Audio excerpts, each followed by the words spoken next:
speaking about, right? Right. He that sat upon him was called what? Faithful and true. Yahushua. Yahushua. They just don't random. Hey, when a dude became president, they said, that's that white horse in the Dipper. Trump. No. You got some people calling him King David. People are fools. They say, but faithful and true and in righteousness, he doeth what? Judge and make war. Hold on, though. His eyes were as a flame of fire, and on his head were many crowns.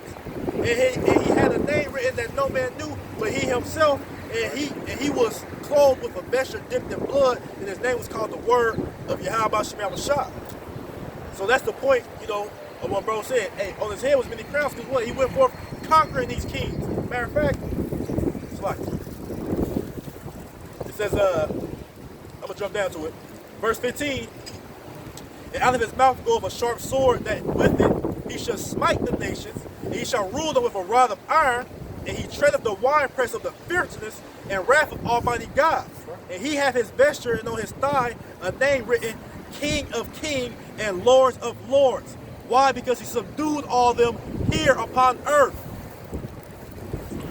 So when the Lord come back, he's not coming back with turtle doves and chocolates and dandelions and Hershey kisses.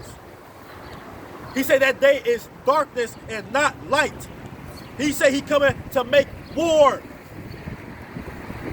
Conquering all of y'all. Like bro said earlier, the victory is already won. Y'all lost already. You just waiting for it to happen. That's what prophecy means, to say before.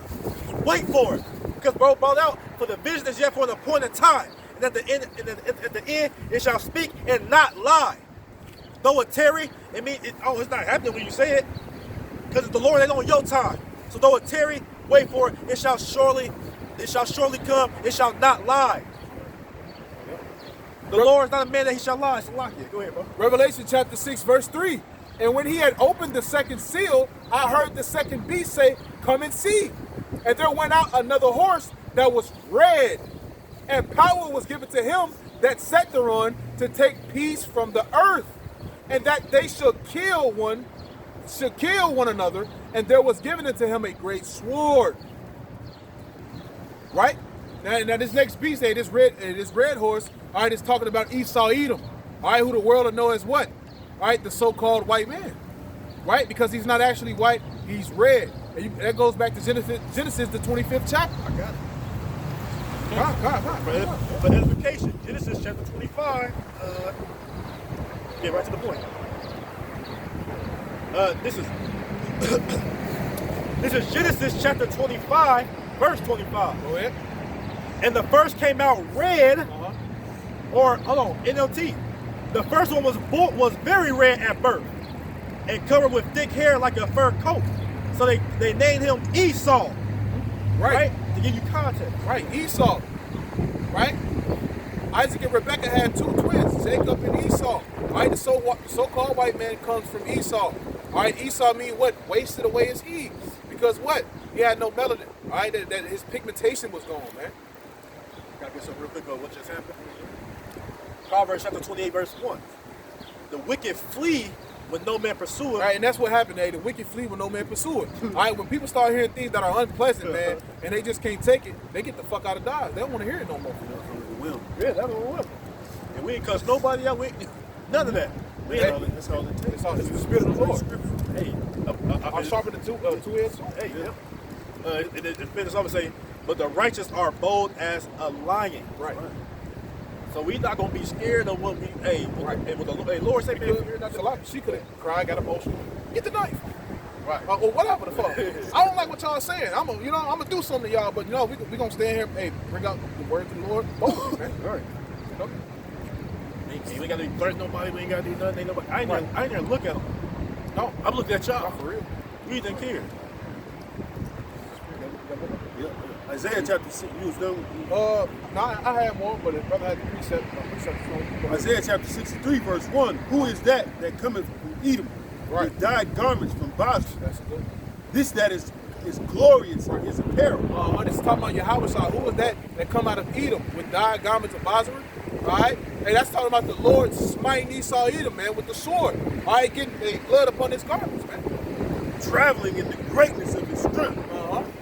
I that speak in righteousness, mighty to save. Right. You know what I'm saying? Hey, going back to the Lord, making war, conquering, putting Esau, hey, fucking up Esau, Edom, man. That's what the Lord is coming to do, man. All right, and within that, he's going to deliver the elect, as we read earlier in Isaiah. As birds defending Jerusalem, so with the Lord, that's how the Lord going to come. Wherefore art thou red in thine apparel, and thy garments like him that treadeth in the wine vat. Right. Why is the Lord garment going to be looking like, he been stomping in grapes? All right. This is a metaphor for the Lord, pleading with all flesh. All right. Blood upon his garment.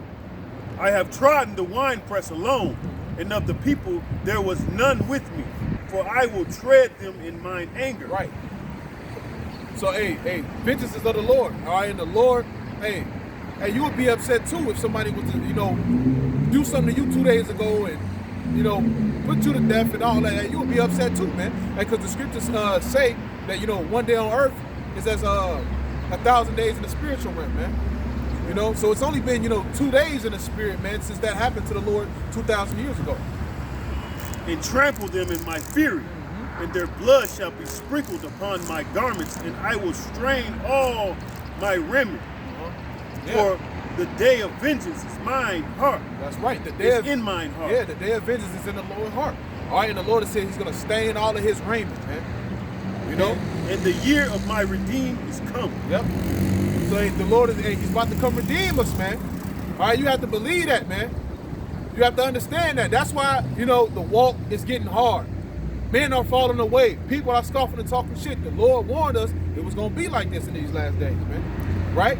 So, verse 4 again, Revelation 6:4, and there went out a horse that was red. This horse is talking about Esau Edom. And power was given to him thereon to take peace from the earth, right? So that's why Esau Edom is able to have that sword to go around, take peace from the earth, right? Destroy everything all wonderfully, right? Fucking up everything. All right, and it says, and they shall kill one another, and there was given to him a great sword, which the Lord blessed, all right, Esau Edom with the sword. All right, what did Esau say to his father, Isaac? Right, he said, is there any more blessing for me? He said, by the sword should I live and serve thy brother Jacob. And right then and there, Esau Edom was blessed with that sword, man. This is Book of Psalms, chapter 17, verse 13. Arise, O Lord, disappoint him, cast him down, deliver my soul from the wicked. Right. Which is thy sword. Right, deliver my soul from the wicked, which is thy sword. The wicked be Esau Edom. We bring it out every week, Job 9:24, that the earth is given to the hands of the wicked, man. Esau Edom was blessed with that sword, and he is the Lord's sword. He is that whipping stick, all right, that the Lord used him to put us into captivity for going off, man. But the Lord gonna visit him too, right? Verse 5, and it says, and when he had opened the third seal, I heard the third beast say, come and see. And behold, lo, a black horse, and he that sat upon him had a pair of balances in his hand, right? All right, this black, the black horse represents what? Our slavery and iniquity. Those balance beams, man, are a metaphor for a yoke, right? Having a yoke of iron. It was a point of time where Esau Edom, he had that yoke of iron on our neck. Look at those pictures, man. You will see it, man. Right? And it says, and I heard a voice in the midst of the, verse 6, and I heard a voice in the midst of the four beasts say, a measure of wheat for a penny, and 3 measures of barley for a penny, and see thou hurt not the oil and the wine. Right? And this is talking about what? Inflation. And the shit is getting real right now with these tariffs, man. Trucks ain't coming in. You're going to look up these shelves. It's going to be all out of food. And that oil wine is representing the knowledge of the Lord, man. And not only that, products, food, right? Hurt not the oil and the wine, man. 144, Lord willing. That's Satan over there, man. Right? Verse 7, it says, and when he had opened up the fourth seal, I heard the voice of the fourth beast say, come and see. And I looked, and behold, a pale horse, and his name that sat on him was Death. Right? So this fourth pale horse is representing death and destruction and all the calamity that the Lord is about to bring, man. That these people still shopping and kicking it and chilling, All right, you're gonna look up, ain't gonna be no fucking food on the shelf. You're gonna look up, you ain't gonna be able to use that money. You're gonna look up, everybody gonna start running wild around this motherfucker, man. Second Ezra, the 15th chapter, invading one another, taking each other's shit. Iniquity is gonna increase, man.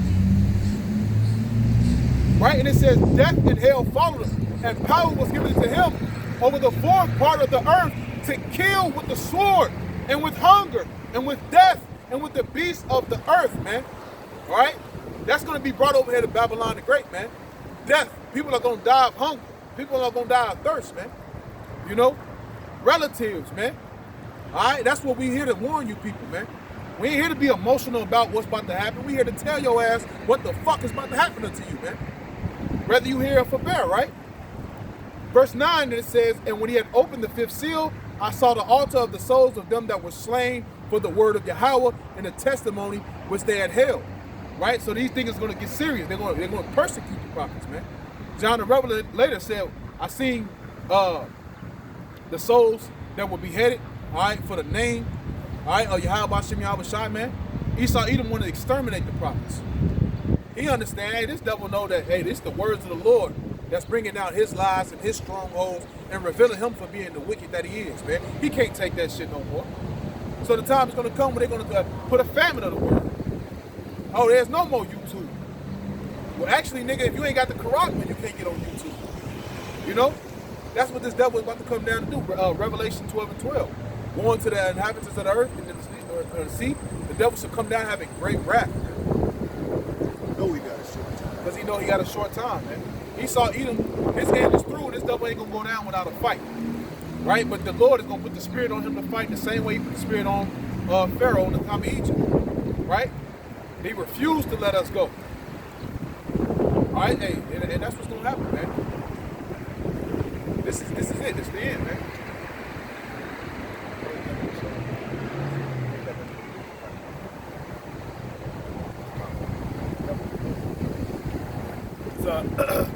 Malachi chapter 4, verse 1. For behold, the day cometh that shall burn as an oven, and all the proud, yea, and all that do wickedly, shall be stubble.